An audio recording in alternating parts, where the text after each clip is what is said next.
ઈષ્ટદેવ સ્વામિનારાયણ ભગવાન ન્યૂજર્સી સ્વામિનારાયણ મંદિરના 22મા વાર્ષિક પાટોત્સવમાં જેઓનો પાટોત્સવ ધામધૂમથી થયો છે એવા ઈષ્ટદેવ શ્રી હરિકૃષ્ણ મહારાજ, શ્રી લક્ષ્મીનારાયણ દેવ, રાધાકૃષ્ણ દેવ, ધર્મભક્તિ ઘનશ્યામ મહારાજ, નરનારાયણ દેવ, વિઘ્ન વિનાયક દેવ, સિદ્ધેશ્વર મહાદેવ, શ્રી હનુમાનજી મહારાજ એના સાનિધ્યમાં શ્રીમદ ભાગવતજીની દિવ્ય કથાના વક્તા વ્યાસ સ્વરૂપ પૂજ્ય વિદ્વાન શાસ્ત્રીજી નિર્લેપ સ્વામીજી, આપણા વડતાલ લક્ષ્મીનારાયણ દેવની ગાદીના સનાતન ધર્મ ધુરંધર આચાર્ય મહારાજ શ્રી રાકેશ પ્રસાદજી મહારાજ શ્રી, પૂજ્યપાદ લાલજી મહારાજ શ્રી, આદરણીય વિદ્વદ્વર્ય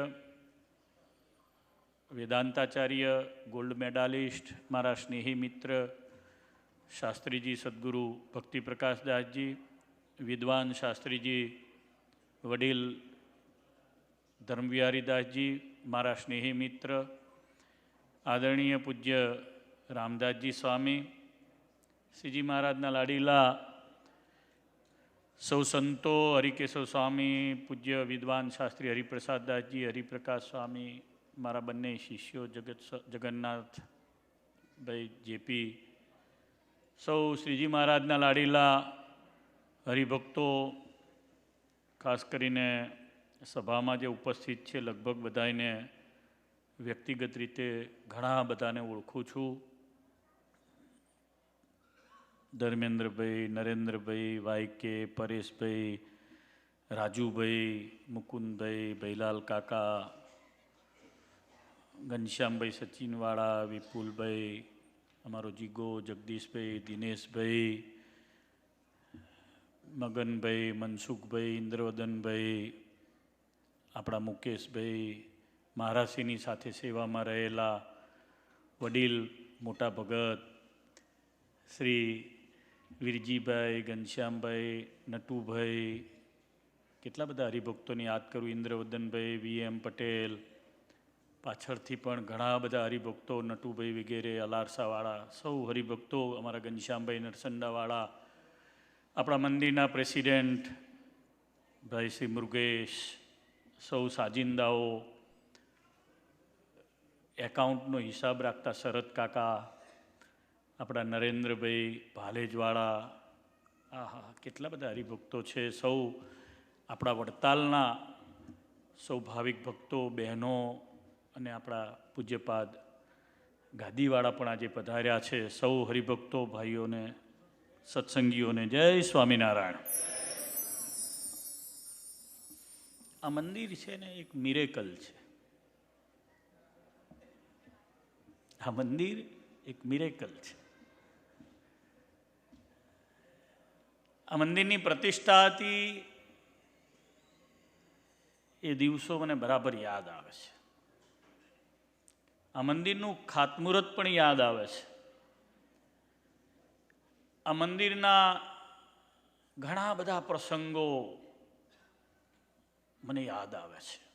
પ્રતિષ્ઠાનો દિવસ છે એટલે પ્રતિષ્ઠાના દિવસ પહેલાં આચાર્ય મહારાજને અમે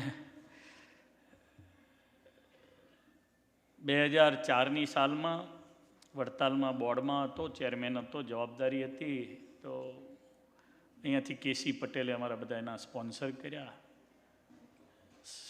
મિરેકલ કહું છું, એક મિરેકલ કહીશ એટલે ખ્યાલ આવે કે આપણા ભગવાન કેવા પ્રતાપી છે, કેવા સંજોગોમાં ભગવાને આચાર્ય મહારાજ પાસે આ દિવ્ય પ્રતિષ્ઠાનો લાભ લીધો છે. કેવું મિરેકલ! અમેરિકન એમ્બેસીએ અમને તારીખ આપી 21 જુલાઈ 2004. મૂર્તિ પ્રતિષ્ઠા આપણી હતી 11 જુલાઈ 2004. ઇન્ટરવ્યૂ અમારો 21 જણાનો. ઇન્ટરવ્યૂ ફેસ મારે કરવાનો, પાછળ બાકી બધા છે. બે લાલજી મહારાજ, પૂજ્ય ગાદીવાળા, આચાર્ય મહારાજ, સંતો, રામદાસ સ્વામી પણ મારી સાથે હતા, બાલકૃષ્ણ શાસ્ત્રીજી મેદપુરવાળા, વડતાલ મંદિરના કોઠારી, અમારા નારાયણ સ્વામી, લાંબુ લશ્કર 21 જણાનું, પાર્ષદો. એટલે પ્રતિષ્ઠાની તો તારીખ ગતી રહી, કારણ કે ઇન્ટરવ્યૂ જ અમારું 21 જુલાઈએ, પ્રતિષ્ઠા અહીંયા પૂરી થઈ જાય 11 જુલાઈએ. અમેરિકન એમ્બેસીને સમજાવે કોણ? હરિકૃષ્ણ મહારાજ. આ તમે બધા જે બેઠા છો હરિકૃષ્ણ મહારાજના પ્રતાપથી હું બોલું છું, હરિકૃષ્ણ મહારાજના પ્રતાપથી. રાકેશ પ્રસાદજી મહારાજ બેઠા છે હરિકૃષ્ણ મહારાજના પ્રતાપથી.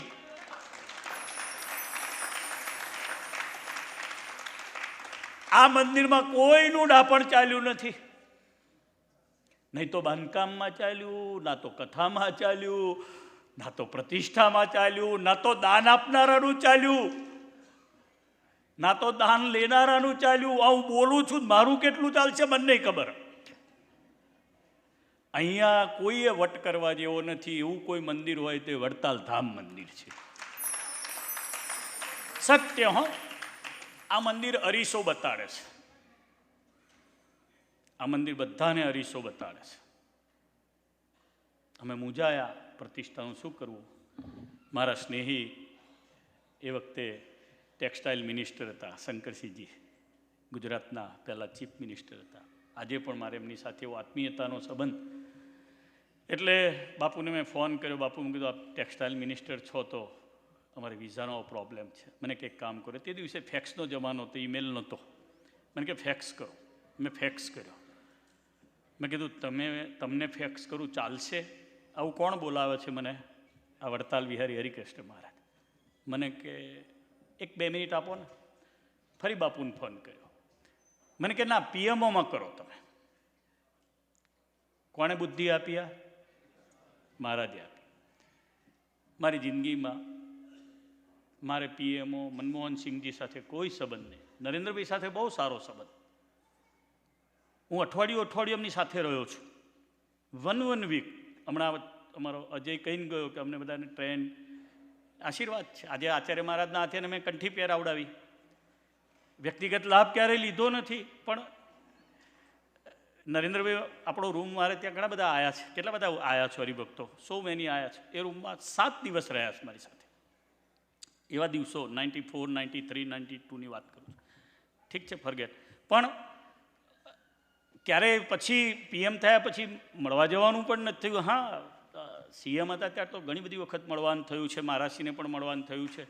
હજે પણ મળવું હોય તો વિધિના ફ્યુ મળી શકાય છે, પણ એવો કોઈ જરૂરિયાત પડી નથી.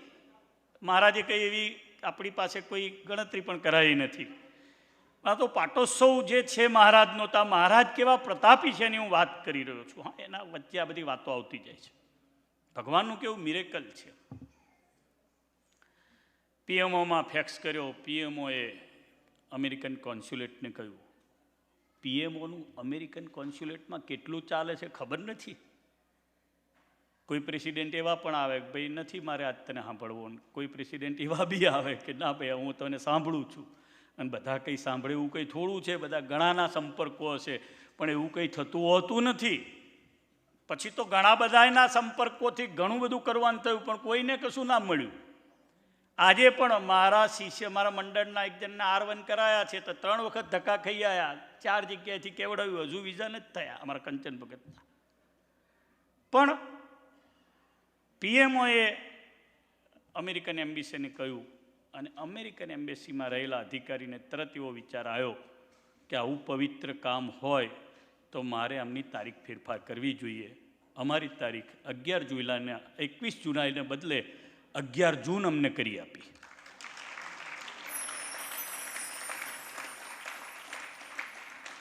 આ હરિકૃષ્ણ મહારાજ છે. એટલે પછી તો અમે ગયા વિઝા લેવા.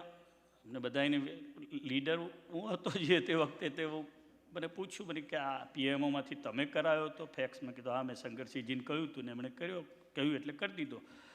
મને કે આ બધાને લઈ જશો? મેં કીધું ના, બધાને તો લઈ જઈશું, બધાને પાછા લઈ આવીશું. મને કહ્યું શ્યોર? મેં કીધું હા, 100%. કારણ કે આ ધર્મના નામે ઘણી બધી ફ્રોડ કંપનીઓ અહીંયા ઘણું બધું કરેલું છે. એટલે મેં કીધું આઈ એમ શ્યોર. મને કે એની ખાતરી શું? મેં કીધું આ બધા તમારી આગળ આવીને ફરી પરેડ કરી જશે એની હું ખાતરી આપું છું. અને અમે ફરી પાછા અમેરિકન એમ્બેસીમાં જઈ અને કહી આવ્યા કે અમે બેક ટુ પેવેલિયન થઈ ગયા છીએ. આ ભગવાન એટલા સાચા છે, તમે જેટલું બોલો એટલું કરો. અને કપટ રાખીને જો પણ કંઈ બોલો, હું પણ જો અત્યારે કોઈ કપટ રાખીને કહેતો હોઈશ તો એનું ફળ મને હરિકૃષ્ણ મહારાજ આપશે. એવા ભગવાન છે. ખાલી બોલવાથી નહીં, આ વડતાલમાં બિરાજે છે એ છે સાચા હૃદયથી આ ભગવાનની જેને જેને પણ સેવા કરી છે. તો ભગવાને વિક્રમ સંવત 1876ની સાલમાં પીપળાવમાં આશાપુરી માતાની આગળના ચોકમાં ફાગણ સુદ છઠને દિવસે આનંદાનંદ સ્વામીને એક વચન આપ્યું હતું કે સ્વામી, જ્યારથી અમે સત્સંગમાં આવ્યા ત્યારથી અમારે 3 વ્રત છે. રામાનંદ સ્વામી પાસે આવ્યા ત્યારથી અમે પીરસવાનું વ્રત ક્યારેય છોડ્યું નથી. સંતો અમને ગામે ગામ જઈને ઓળખાવે છે. આ સંતો કેટલા દુઃખ વેઠે છે. એટ ધેટ ટાઈમ સંતોને બહુ દુઃખ પડતું હતું. ગામડે ગયા હોય, ગામડે જઈને ગ્રાસરૂટ વર્ક પર કામ કર્યું હોય એને ખ્યાલ હોય. એ સંતોએ કામ કર્યું છે. ક્યાં ગ્વાલિયર ત્યાં સત્સંગ કરાયો, ક્યાં ઔરંગાબાદ ત્યાં સત્સંગ કરાયો, ક્યાં જમ્મુ કાશ્મીર ત્યાં સત્સંગ કરાયો, ક્યાં બંગાળ ત્યાં સત્સંગ કરાયો, ક્યાં નાગપુર ત્યાં સત્સંગ કરાયો, ક્યાં કોલ્હાપુર ત્યાં સત્સંગ કરાયો, ક્યાં ચેન્નઈ ત્યાં સત્સંગ કરાયો, ક્યાં વાકડ, ક્યાં કાનમ, ક્યાં વઢિયાર, ક્યાં ચુવાડ, ક્યાં ચરોતર, ક્યાં કચ્છ, ક્યાં સૌરાષ્ટ્ર. મહારાજને ભેટતા સામે ચાલીને. એવા સંતોને દંડવટ પણ કરતા મહારાજ સામે ચાલીને. ભગવાન દંડવટ કરે, કારણ કે ભગવાનનો પ્રચાર કરતા. મહારાજને વ્રત હતું, સંતોને જાય ત્યારે ભેટવું, આવે ત્યારે ભેટવું. Number 2 પીરસવું, number 2 ભેટવું. અને ત્રીજું વ્રત મહારાજ કહે છે, જેણે અમારા ધર્મકુળના હાથે આશ્રિત થઈ આ સત્સંગને સ્વીકાર્યો છે, એને અંત સમયે માણકી ઘોડી પર બેસીને આવવું, વિમાનમાં આવવું, એને દર્શન આપીને અમારા અક્ષરનું સુખ આપવું, એવું અમે નક્કી કર્યું છે. એવું 1876ની સાલમાં આપણા ભગવાન કહી ગયા છે. એના આપણે આશ્રિતો છીએ. એના મિરેકલમાં આપણે બેઠા છીએ, એના ધામમાં બેઠા છીએ. એટલે આપણું આ વડતાલ ધામ છે. કદાચ કોઈ પૂનમે ન અવાય તો આડે દિવસે પણ અહીં આવવું, શનિવારે પણ આવવું. કોઈએ વડતાલ યાદ ના આવે તો કંઈ નહીં, સમરસેટનું મંદિર યાદ આવી જાય ને તો એને વડતાલ યાદ આવે. અને વડતાલ એટલે સ્વામિનારાયણ. વડતાલ એટલે આમ ના ચાલે. વડતાલ એટલે સ્વામિનારાયણ, અને સ્વામિનારાયણ એટલે વડતાલ. આ એનો પર્યાય છે. આ વડતાલ ધામ જરૂરી નથી આમાં કે આની શોભા બીજી રીતની આવે અને વિશાળ બીજું બધું લગાડીને આપણે તૈયાર કરીએ. માત્ર વડતાલ ધામ, વડતાલના આચાર્ય મહારાજેની પ્રતિષ્ઠા કરી, વડતાલના મહારાજ શુદ્ધ ભાવે આવીને બિરાજ્યા. અને એના આચાર્ય મહારાજ આટલા બધા વર્ષો, મને લાગે કોરોના કાળમાં મહારાજ શ્રી આપ ના પધારી શક્યા, બાકી બધા જ વર્ષો આચાર્ય મહારાજ શ્રી આખા અમેરિકામાં હાર્ડશીપ કરી છે. આ આચાર્ય મહારાજ રાકેશ પ્રસાદજી મહારાજે બહુ હાર્ડશીપ કરી છે. ઘણી બધી ટ્રીપોનો હું સાક્ષી છું. સંતોએ બધાએ ખૂબ મહેનત કરી છે. કથા વાર્તા દ્વારા સત્સંગનું પોષણ આપ્યું. મહારાજશ્રીની સાથે રહેલા નાના મોટા બધા સંતો સૌએ પોતાની શક્તિ પ્રમાણે કામ કર્યું છે. વડતાલથી વડતાલના વ્યવહારમાં જે રહેલા હોય એણે કામ કર્યું હોય, મોટા સંતોએ પોતાની રીતે કથા વાર્તા કરી સત્સંગને પોષ્યો હોય. પણ different for this time Acharya Maharaj work. Maharaj Shri જે ઘેર ઘેર જાય છે, લક્ષ્મીનારાયણ દેવને આપે છે, મદન મોહનજી મહારાજની વાત કરે છે, હરિકૃષ્ણ મહારાજની વાત કરે છે, સત્સંગમાં જોડાવાની વાત કરે છે. વી હોપ કે આજથી 50 વર્ષ પહેલાં જો આ થઈ હોત તો આપણું દ્રશ્ય કંઈ જુદું હોત. અને અત્યારે જે રીતે રાકેશ પ્રસાદજી મહારાજ કામ કરી રહ્યા છે, હું હરિકૃષ્ણ મહારાજને પ્રાર્થના કરું કે 25 વર્ષ પછી આ ગાદી ઉપર જે કોઈ આચાર્ય મહારાજ ધર્મકુળના આવશે એને રાકેશ પ્રસાદજી મહારાજના આ વિચરણનો અવશ્ય બહોળો લાભ મળવાનો છે. એ દિવસે બધા યાદ કરશે કે મહારાજશ્રીએ જે વિતરણ કર્યું હતું એના પ્રતાપે છે. હું ઘણા બધા ઘેર જઉં તો મને પૂજ્ય કાનજી ભગતજી આપેલી મંદિરમાં મૂર્તિ દેખાય, સિંહાસન દેખાય. પહેલી વાર જ્યારે આવ્યો 2004માં, ઘણા બધા ઘેર ગયો, ભગતજીની આપેલી મૂર્તિઓના દર્શન કર્યા. પછી હું જ્ઞાનબાગ ગયો, દંડવટ કર્યા ભગતજીને. મને કહે રહેવા દે દંડવટ. મારી સાથે બહુ પ્રેમ હતો એટલે મને કહે બંધ કર. એમને ગમે નહીં, અમારા વિશે ભાવ. ધૂળમાં દંડવટ કર્યા પછી મને કહે શું કરી આવ્યો? મેં કીધું તમે બાજરી વાવી હતી એનો ડુંડા અમે લણીને આવ્યા. અત્યારે રાકેશ પ્રસાદજી મહારાજ વાવણી કરી રહ્યા છે. મારા સી કેટલાક બળદો ખેડૂત છે ને ચોમાસામાં વેચવા કાઢે. શાસ્ત્રી મહારાજને ખબર પડી ગઈ. અમુક બળદ એવા હોય એ ચોમાસામાં કઢાય નહીં, કારણ કે ખેતીનું કામ હોય યાર. ચોમાસામાં બળદ કોઈ ખેડૂત વેચવા જાય ખરો? ના જાય. પણ અમુક ખેડૂત ચોમાસામાં બળદ વેચવા જાય એવા લોકો પણ અમને મળ્યા. કહેવાય વડતાલનો હોય નહીં, વડતાલનો ઉપલબ્ધ હોય. હરિકૃષ્ણ મહારાજની જય એટલું કહે, પણ હુકું કેળું હરિકૃષ્ણ મહારાજ માટે લાવે નહીં. એની નિષ્ઠા ના હોય, એનો ઝરૂખો થવાનો હોય ત્યારે ઊભો થઈને આમ ના બોલે, એનાથી ના થાય. એના માટે બધું કરે એ સંત, એના માટે બધું કરે એ આચાર્ય, અને એના માટે બધું કરે એ હરિભગત કલ્યાણનો અધિકારી છે. આજના દિવસે પૂજ્ય રામદાસજી સ્વામીને બહુ ધન્યવાદ આપીશ. ઘણા વર્ષોથી સ્ટેડી માઇન્ડ રાખી માન અપમાન સહન કરી ઘણું બધું કાર્ય કર્યું છે. અમારા બે નાના સાધુ છેલ્લા 1.5-2 વર્ષ થઈ ગયા એમને. 2 વર્ષથી બહુ સારું વર્ક કરી રહ્યા છે. આઈ હોપ કે હજુ પણ આમાં વધારે સારું વર્ક કરે. નિસ્વાર્થ ભાવે જે સત્સંગ કરાવે છે ને એનામાં રહીને શ્રીજી મહારાજ સત્સંગનું કામ કરતા હોય છે. આટલી મને ખબર પડે છે. ભાવ એનો નિસ્વાર્થ જોવે. આની પાછળ મારા ગુરુને ઓળખાઈ દઉં. અહીં મારો ફોટો ના રાખ્યો મારા બે ચેલાઓએ. કઈ ખબર પડે છે હું શું બોલ્યો? હા, હસવા જેવું નથી. બે સાધુ પર તાળી પાડવા જેવી છે. મેં એવું શિક્ષણ ના આપ્યું કે મારો ફોટો મૂકજે. એનો મતલબ એ નહીં કે એનો ગુરુ નહીં. મેં એને ઘડ્યા છે, તૈયાર કર્યા છે. આઈ હોપ કે એવું વર્તન કાયમ માટે રહે. આપણે ઉપસવાનું નહીં, આપણા ભગવાન ઉપસે, આપણા ગાદીપતિ ઉપસે, આપણા વડીલ સાધુ આગળ થાય, મોટા આગળ થાય, એવું એમને શીખવાડવાનો અમે પ્રયત્ન કર્યો છે. અને એને કારણે મને લાગે છે કે ભવિષ્યમાં પણ થોડું ઇંગ્લિશ કડકડાટ જગન્નાથ બોલતો થઈ જશે, જેપી બોલતો થઈ જશે, પછી વાંધો નહીં આવે. ઇંગ્લિશ પ્રોનાઉન્સિએશનવાળું જે બોલતા થઈ ગયા તો પછી કાર્યક્રમ બરાબર ચાલશે. મહારાજને પ્રાર્થના કરું એમની જે નિષ્ઠા છે આ મંદિર પ્રત્યેની અકબંધ રહે. કમિટી સાથે મેં મારાથી અહીંયા હું 20-15 દિવસથી આવ્યો છું. મેં કીધું કંઈક નેગેટિવ સમાચાર મળે જગન્નાથના જેપીના તો સારું, પણ %, એવા નથી આવ્યા કહેવા. બધાએ લગભગ એમની વાતો પોઝિટિવ કરી છે. રામદાસ સ્વામી અહીંયા નહોતા, આચાર્ય મારા સાથે વિચરણમાં હતા, ઘણા બધા વખત સુધી નહોતા, તો પણ બંને સાધુએ બહુ સારું કામ કર્યું છે. આનાથી એ 2 જણા ફૂલાઈ પણ ના જાય, કારણ કે આ છે ને મંદિર મિરેકલ છે બધાના માટે. સમજ્યા? આપણું ફાઇનલ અને લાસ્ટ ડેસ્ટિનેશન વડતાલ હોવું જોઈએ. આટલું જેના હૃદયમાં ફિટ હશે એને હરિકૃષ્ણ મહારાજ જાગ્રત, સ્વપ્ન અને સુષુપ્તિમાં સહાય કરશે, કરશે ને કરશે. કારણ કે હરિકૃષ્ણ મહારાજ લક્ષ્મીપતિ છે, એમ સંતપતિ પણ એ જ છે. એ જ અક્ષરપતિ છે. એ જ આપણા બધા જીવના પ્રાણના આધાર છે.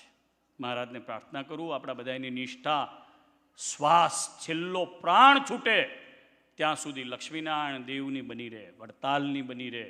વડતાલ સાથે જોડાયેલા સંતો, વડતાલના આચાર્ય મહારાજ, એમની સાથેની બની રહે. એવી જો આપણે શુદ્ધ ભાવે આજે સંકલ્પની ભાવના રાખશું તો મને લાગે છે કે મારા મહારાજ આપણા સૌ ઉપર કૃપા કરશે. થોડો ટાઈમ મારાથી 20 મિનિટ બોલાવ્યું છે, વધારે લેવાયો છે, પણ પ્રસંગોપાત મેં વાત કરી છે. ભગવાન સ્વામિનારાયણનું મુખ્ય ધામ વડતાલ અને એવા ધોલેરા, ગઢડા અને જુનાગઢ છે. ધોલેરા ધામ માટે પૂજ્ય હરિકેશવ સ્વામી ખૂબ હાર્ડશિપ કરી અને અત્યારે બહુ સારો સંકલ્પ વડતાલ મેનેજિંગ ટ્રસ્ટી બોર્ડના સહારે કર્યો છે. બહુ મોટો ધામધૂમથી સમયો થશે.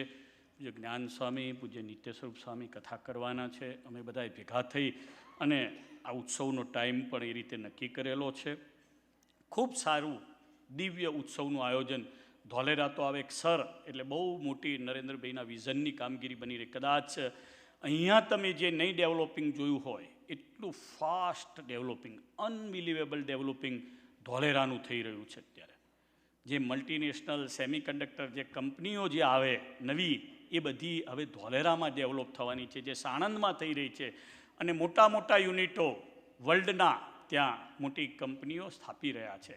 આજથી 5 વર્ષ પછી આજે ધોલેરામાં 15,000 માણસ રહે છે, ત્યાં 5 થી 8 લાખ લોકો રહેતા હશે એવી વ્યવસ્થાઓ અત્યારે ઓલરેડી થઈ ગઈ છે. એના રસ્તાઓ, એની પાણીની, એના લાઇટ્સ, એનું રેસિડેન્ટ, એની સ્કૂલ, એની હોસ્પિટલ્સ, બાકી બધું બની રહ્યું છે. અને એટલી મોટી કંપનીઓ, ભારતનું મોટામાં મોટું કાર્ગો એરપોર્ટ લગભગ બનીને તૈયાર થઈ ગયું એવું ધોલેરાની અંદર થઈ રહ્યું છે. ગઈકાલની પરમ દિવસે જ ગુજરાત સરકારે જે 4 track lane up to date road બનાવ્યો છે એ ભાવનગર સુધી લંબાવવાનું પણ નક્કી કર્યું છે. એટલે નાવ ધોલેરા એ ફાસ્ટ ગ્રોઈંગ છે. એની સાથે આપણા સંપ્રદાય પણ તાલ મિલાયો છે. અને આપણું મુખ્ય સ્થાન ધોલેરા, મહારાજ જ્યાં પલંગ ઢાળીને સૂતા, નિષ્કુળાનંદજીને કહે છે આ મારો પલંગ છે, ત્યાં 4 ખીલી મારો, મંદિર આપણે અહીંયા કરવું છે. ને આ મદન મોહનજી મહારાજને આપણે અહીંયા પધરાવવા છે. એવું ભગવાનના સંકલ્પનું આ મંદિર છે. ભગવાનના સંકલ્પમાં જે ભળે છે એ જરૂર કલ્યાણનો અધિકારી થાય છે. સ્વામિનારાયણ ભગવાનની જય, વડતાલવાસી લક્ષ્મીનારાયણ દેવની જય, વડતાલ ધામ સમરસેટની જય, હરિકૃષ્ણ મહારાજ.